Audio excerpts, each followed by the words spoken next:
want you guys to know how much I love you. I think it's hilarious and adorable that I got complaints recently because I was no longer pouring my coffee on camera and talking to you guys about that. So let's just start with that, shall we? Good morning, survivors. It's Angie. Let's have coffee, shall we? We're going to talk today about adrenal fatigue and recovery. Let's go.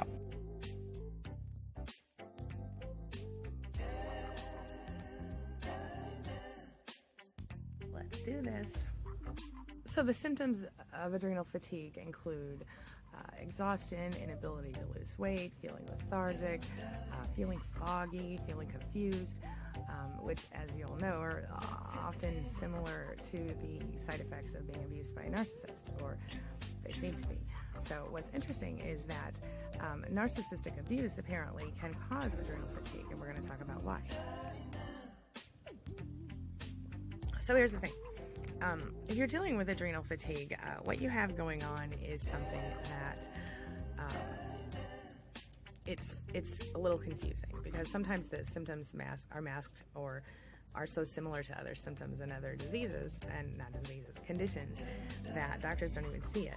A lot of times sufferers are told, you're just stressed out. It's time to, try to relax more. But the fact is, this is not a mystery. This is a documented condition, and it is directly reflective of your state of mind and your life and the level of stress that you are experiencing. But it literally, once again, affects your body in a very negative way. So we're going to talk about that. So most of the time, adrenal fatigue is incredibly kind of, like I said, it's kind of pervasive, it's kind of sneaky, and you kind of miss it sometimes. And in normal situations, someone can just rest and feel better. But situations like toxic relationships will cause your fatigue to become extreme, and it's more than just being tired. There are lots of additional health detriments when you are dealing with this condition. You can have blood pressure issues, you can have extreme insomnia, extreme lethargy, you can have trouble sleeping, you can sleep too much. I mean, there are so many different side effects of this particular disorder. And again, there are various intensities of it.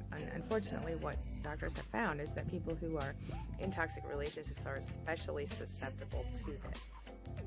Might struggle with their monthly periods, or their cycles in general might change up. Men, and women can suffer from other, like migraines and other various health conditions that are a direct result of the high level of stress and anxiety that comes with being in a relationship with a narcissist. Food allergies, loss of libido, sluggishness, PMS, heart palpitations. These are more symptoms that you can actually be dealing with as a result.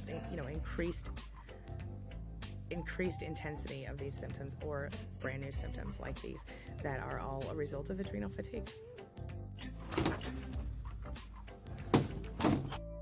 Of course, these stressors can be physical, financial, emotional, whatever. And as you know, when you're in a relationship with a narcissist, all of those things become an issue, or can. So, like I said, various intensities, various issues, but toxic relationships being one of the top contributors to this type of extreme adrenal fatigue. On the plus side, your body has a built-in system to deal with this kind of trouble. But you have to allow yourself the time to heal and the ability, the space to heal.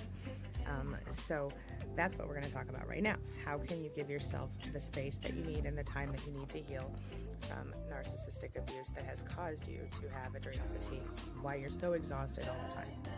We've all read the studies about about how thinking positive can actually help you make your life better.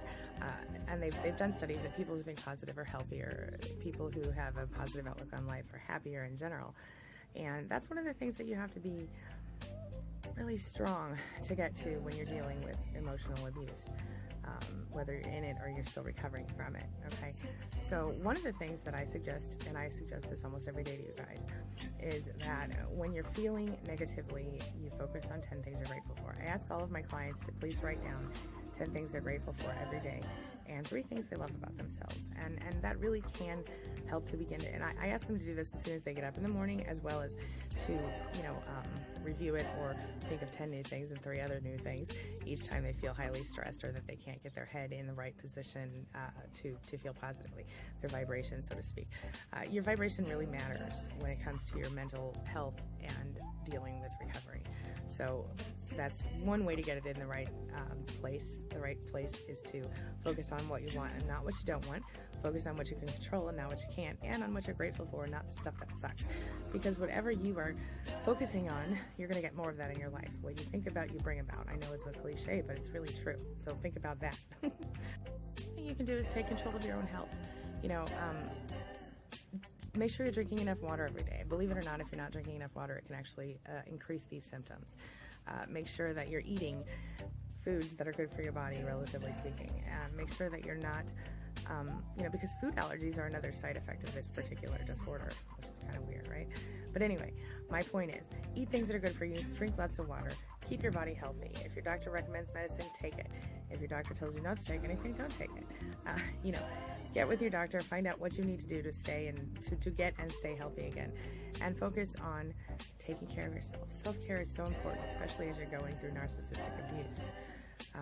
It's really easy to forget to take care of yourself, but it's not worth it. You have to put yourself first, or you aren't able to take care of anyone else, my friend. So keep your mind, in a positive place, as positive as you can. Focus on what you're grateful for, not the things you can't control. And ask yourself every day, what can I do today to make my life just a little bit better? Okay? Remember that, feeling miserable and, angry and, unhappy and all these things, not only is this not attractive, I'm just kidding. I'm not kidding. Nobody wants to deal with someone who is always negative. You know what I'm talking about because you've dealt with a narcissist. So be the opposite of that. Be positive. Focus on things that are good in your life.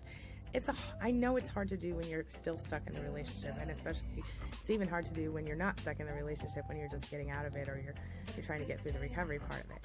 But my friend, it's worth it. It's worth it. It's worth it. Just try it. Keep your head in the right positive space. All right. Anyway, I'm going to wrap it up for today because I know I've gotten a little long-winded on y'all. But later today, I'll produce another video for you. So if you have questions, comments, and concerns, things that you want to talk about today or later this week or next week, leave them in the comments below. Otherwise, I'll see you later for another video. As always, thanks for letting me be a part of your life and a part of your recovery. And please don't hesitate to leave me a comment if you want me to make another video, or if you want me to go into more detail about adrenal fatigue or anything else. All right? I'll see you guys later today. Have a wonderful day.